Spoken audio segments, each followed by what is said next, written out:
नमस्कार. आज मी तुम्हाला सुकं वाटण दाखवणार आहे. तर सुकं वाटणासाठी हे सुकं वाटण आपण 15 ते 20-25 दिवस तसंच आपण बाहेर ठेवू शकतो. त्याच्यासाठी लागणारं साहित्य आहे हे सुक्या 4 वाटे खोबऱ्यांसाठी मी 8 कांदे घेतलेले आहेत उभे चिरून. 3 कांदे लसणीचे घेतलेले आहेत. जिरं 1 टेबलस्पून घेतले आहे. दालचिनीचे तुकडे 5-6 घेतले आहेत. तसेच तेजपानं मी 2 घेतलेली आहे. आलं घेतलेलं आहे 2 इंच. तसेच लवंगा घेतलेल्या आहेत 5-6. वेलची 2 घेतलेल्या आहेत. काळी मिरी 20-25 घेतलेल्या आहेत. खसखस 1 टीस्पून घेतलेली आहे. धणा आपण तरी 4 टेबलस्पून घ्यायचे आहेत. बडीशेप आपण 2 टेबलस्पून घ्यायचे आहेत. तसंच हळद लागणार आहे. हळद 2-3 चमचे घ्यायचे आहेत छोटे.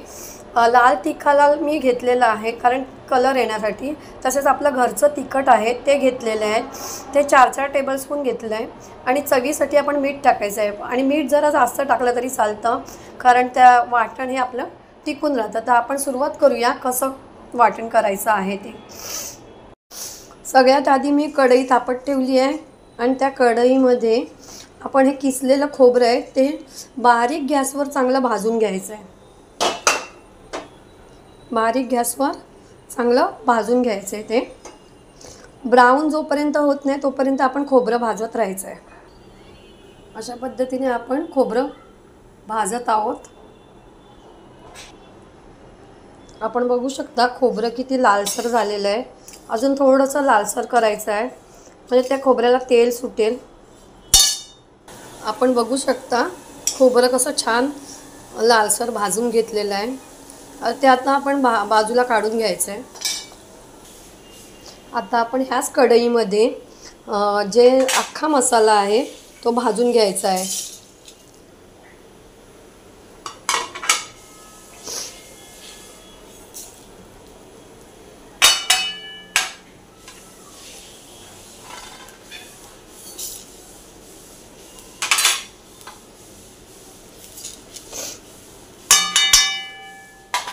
सगळं आपण भाजून घ्यायचं आहे.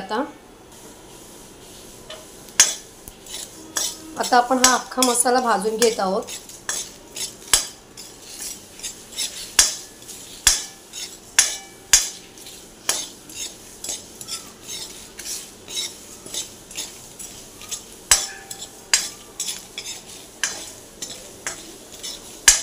चांगलं भाजून घ्यायचं आहे मसाला.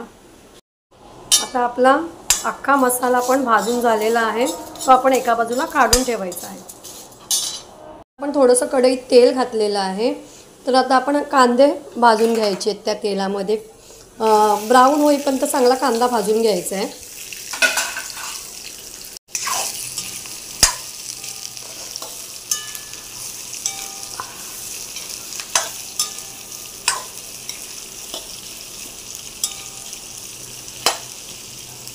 आता तुम्ही बघू शकता कांदा कसा ब्राऊन होत चालला आहे.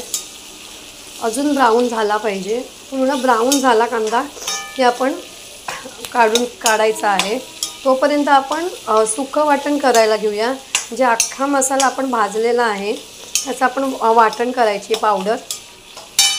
आता आपण बघू शकता अख्खा मसाला आहे तो आपण आता बारीक करून घेणार आहोत. पावडर त्याची करायची आहे.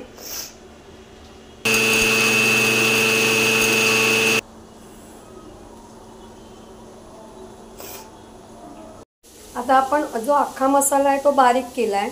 आता आपण जे खोबरं सुकं भाजलेलं आहे ते पण एकदम बारीक करून घ्यायचं आहे. आपण बघू शकता की बघा खोबऱ्याला कसं तेल सुटलेलं आहे. एकदम बारीक करून घेतलेलं आहे खोबरं आपण. आणि आता आपण बघू शकता की कांदा पण छान ब्राऊन झालेला आहे. तो आपण एकदम बारीक करून घ्यायचा आहे आपण. आता आपण बघू शकता की आपण अख्खा मसाला बारीक केलेला आहे. तसेच खोबरं बारीक केलेलं आहे आणि कांदा लसूण पण बारीक केलेली आहे. तर त्याच्यातच आपण हे जे घेतलेलं आहे मीठ, लाल तिखट आणि आपलं तिखट आणि हळद हे पण सगळं मिक्स करायचं आहे त्याच्यात. आता हे बघा आता आपण हे सगळं वाटण आहे ते पूर्णपणे मिक्स करायचं आहे.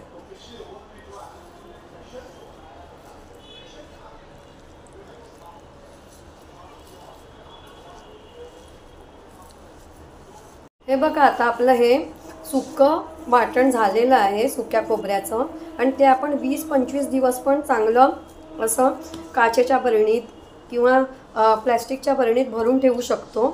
तुम्हाला हा माझा व्हिडिओ आवडला असल्यास व्हिडिओला लाईक करा, सबस्क्राईब करा आणि शेअर करा। धन्यवाद।